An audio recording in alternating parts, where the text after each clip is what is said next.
ঘাটাঘাটি করে দেখেন আজ রাতে এরকম অসংখ্য বান্দা মানুষ গোলাম দুনিয়া থেকে চলে গিয়েছে।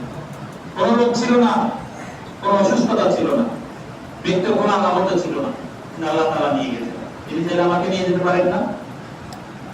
আল্লাহ তাআলার কাছে ক্ষমা চাইতে হবে। এজন্য রহমানের বান্দাদের অত্যন্ত গুরুত্বপূর্ণ বৈশিষ্ট্য, তারা রাতে দাঁড়িয়ে এবং সিজদায় তাকে স্মরণ করতে পারে। বিরব্বিহিম সুজদান ওয়া কিয়াম, সিজদায় এবং দাঁড়ানো অবস্থায়। এরপরে তারা আরো দোয়া করে, কি দোয়া করে? ওয়াল্লাযীনা ইয়াকুলুনা রাব্বানা আসরিফ আন্না আযাবা জাহান্নাম ইন্না আযাবাহা কানা গরামা। তারা দোয়া করতে থাকে, হে আমাদের রব, হে আমাদের পালনকর্তা, জাহান্নামের আযাব থেকে আমাদেরকে বাঁচাও, জাহান্নামের আযাব থেকে আমাদেরকে বাঁচাও। একজন মুমিনের জন্য, একজন মানুষের জন্য দুনিয়া এবং আখিরাতে টোটাল জীবনে সবচেয়ে বড় ব্যর্থতা হচ্ছে জাহান্নামের সার্টিফিকেট পাওয়া। দুনিয়াতে আমার যতই সাফল্য থাক, আমি যতই পিএইচডি করি, যত ধনাঢ্য ব্যক্তি হই না কেন, দুনিয়াতে আমার যতই সম্মান হোক না কেন, যে জাহান্নাম থেকে মুক্তি না পাই, তাহলে আমার সমস্ত সাফল্য, সমস্ত সম্মান, সমস্ত সুনাম সবকিছু মুহূর্তে দুলিশাত হতে পারে। যে জাহান্নাম থেকে মুক্তি পেয়েছে সে প্রকৃতপক্ষে মুক্তি পেয়েছে। জাহান্নাম থেকে যে মুক্তি পায় নাই সে দুনিয়া এবং আখিরাতে উভয় জগতে ব্যর্থ। এজন্য আল্লাহ তাআলা দোয়া শিখিয়ে দিয়েছেন, রব্বানা আতিনা ফিদ দুনিয়া হাসানাহ ওয়া ফিল আখিরাতি হাসানাহ ওয়া কিনা আযাবান নার। হে আমাদের রব, আমাদেরকে দুনিয়া কল্যাণ দান করো, আতিনা আমাদেরকে দান করো ফিদ দুনিয়া হাসানাহ, দুনিয়ায় কল্যাণ, ওয়া ফিল আখিরাতি হাসানাহ এবং আখিরাতেও কল্যাণ দান করো, ওয়া কিনা আযাবান নার এবং জাহান্নামের আযাব থেকে আমাদেরকে বাঁচাও। রাসূলুল্লাহ সাল্লাল্লাহু আলাইহি ওয়াসাল্লাম একটি দোয়া শিখিয়ে দিয়েছেন নামাজের শেষ রাকাতে পড়ার জন্য। সচরাচর আমাদের দেশে সেই দোয়াটি পড়ার প্রচলন নেই, কিন্তু আরবের কান্ট্রিগুলোতে সেগুলো পড়ার প্রচলন খুব বেশি। দোয়াটি হচ্ছে, আল্লাহুম্মা ইন্নী আউযু বিকা মিন আযাবি জাহান্নাম। নামাজের শেষ বৈঠকে রাসূলুল্লাহ সাল্লাল্লাহু আলাইহি ওয়াসাল্লাম 7টি জিনিস থেকে আল্লাহর কাছে পানাহ চাওয়ার জন্য দোয়া শিখিয়ে দিয়েছেন। আল্লাহুম্মা ইন্নী আউযু বিকা মিন আযাবি জাহান্নাম, হে আল্লাহ, আমি তোমার কাছে জাহান্নামের আযাব থেকে পানাহ চাচ্ছি, আশ্রয় চাচ্ছি তোমার। ওয়া মিন আযাবিল কবর, কবরের আযাব থেকে তোমার আশ্রয় চাচ্ছি। ওয়া ফিতনাতিল মাহইয়া ওয়াল মামাত, এবং দুনিয়ার ফিতনা আর আখিরাত মাউতের ফিতনা, এই দুই ফিতনা থেকে তোমার কাছে আশ্রয় চাচ্ছি, তোমার পানাহ চাচ্ছি। আমরা তো সবাই দুনিয়ার ফিতনায় ডুবে আছি। দুনিয়ার ফিতনা থেকে মুক্ত হওয়ার জন্য আল্লাহ তাআলার স্মরণ করার কোনো বিকল্প নেই। এজন্য আমরা মুমিনদের দোয়া হচ্ছে, রহমানের বান্দাদের, রব্বানা আসরিফ আন্না আযাবা জাহান্নাম, আমাদেরকে জাহান্নামের আযাব থেকে বাঁচাও। ইন্না আযাবাহা কানা গরামা, তার আযাব তো সর্বনাশা, সর্বনাশা। আপনার যা কিছু আছে সবকিছু তছনছ করে দিবে, সর্বনাশ করে দিবে, কোনো কিছু অবশিষ্ট রাখবে। এই জাহান্নামের আযাব থেকে রহমানের বান্দাগণ তার কাছে পানাহ চান।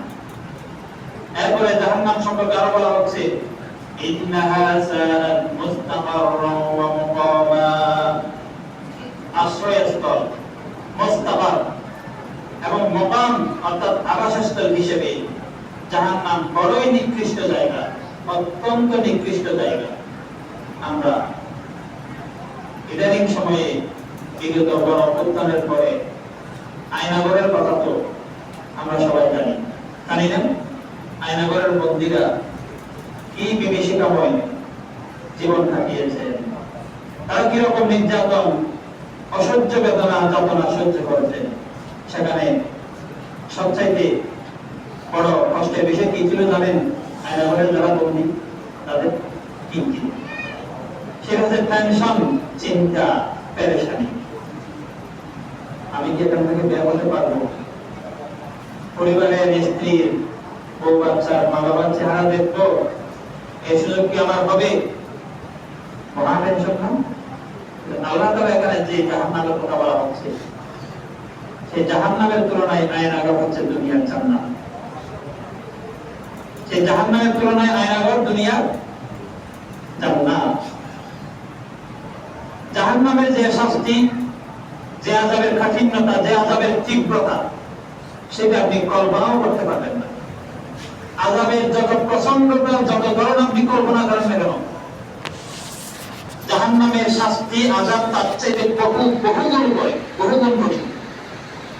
আপনার কল্পনা শক্তি যা আছে তা দিয়ে আপনি কি করেন? চিন্তা করেন জাহান্নামের শাস্তি কিরকম হতে পারে। দুনিয়ার সমস্ত মানুষের কল্পনা শক্তি এক জায়গায় করে আপনি চিন্তা করেন জাহান্নামের শাস্তি কত তীব্র হতে পারে। এত কল্পনা শক্তি দিয়েও আপনি জাহান্নামের শাস্তির তীব্রতা অনুমান করতে পারবেন। আল্লাহ তাআলা আমাদেরকে সেই জাহান্নাম থেকে মুক্তি দান করুন। এরপরে রহমানের বান্দাদের আরেকটি বৈশিষ্ট্য আল্লাহ তাআলা বলছেন, والذين إذا أنفقوا لم يسرفوا ولم يقتروا وكان بين ذلك قواما। তারা যখন ব্যয় করে অযথা ব্যয় করে না এবং কার্পণ্যও করে না। লাম ইউসরিফু, অযথা ব্যয় করে না, ওয়ালাম ইয়াকতুরু, এবং ব্যয়ের ক্ষেত্রে কার্পণ্যও করে না। ওয়া কানা বাইনা যালিকা কাওয়ামা, তারা এই দুইটার মাঝামাঝি অবস্থান করে, মধ্যমপন্থা অবলম্বন করে। আল্লাহ তাআলা আমাদেরকে যে সম্পদ দিয়েছেন, সেটা আল্লাহ তাআলার পক্ষ থেকে আমাদের কাছে আমানত না? সে আমানত যে আমরা কতভাবে, কত অন্যায় কাজে, অশ্লীল কাজে আমরা ব্যয় করছি, তার কোনো ইয়ত্তা আছে? আল্লাহ তাআলা আমাদেরকে মাফ করুন। এখনকার যুব সমাজ সবচেয়ে বেশি, যুব সমাজের বড় একটি অংশ অনেক বেশি খরচ করছে অশ্লীল কাজে, অনৈতিক কাজে। একান্ত রহমানের বান্দাদের অভ্যাস বলা হয়েছে রাতে দাঁড়িয়ে এবং সিজদায় সময় কাটানো। আমাদের যুব সমাজের বড় একটি অংশ তাদের রাতটা এমন ভাবে কাটে, তাদের রাতের সময়গুলো এমন ভাবে কাটে, আল্লাহ না করুন যদি সেটি জনসমক্ষে প্রকাশ পেত। টিভির ডিসপ্লেতে আমরা যেভাবে দেখি দৈনন্দিন খবরাখবর, সেভাবে যদি আমরা সেগুলো নিয়মিত যদি দেখতে পারতাম, তাদের অভ্যাসগুলো, তাদেরকে মানুষ কুকুরের মতো ইজ্জত দিত না। বর্তমান এই অ্যান্ড্রয়েড সেটের যুগে আমাদের যুব সমাজ এত অধঃপতনের গভীরে চলে গেছে। আমার সামনে যারা মুরব্বীরা আছেন, তারা কল্পনা করতে পারবেন না, আপনাদের কল্পনার বাইরে। আমি আবার বলছি, আপনাদের ছেলে মেয়ে যুবকরা সবাই না, যারা ধ্বংসের পথে আছে তাদের কথা বলছি, কি পরিমাণ অধঃপতনে আছে সেটা আপনি কল্পনা করতে পারবেন না।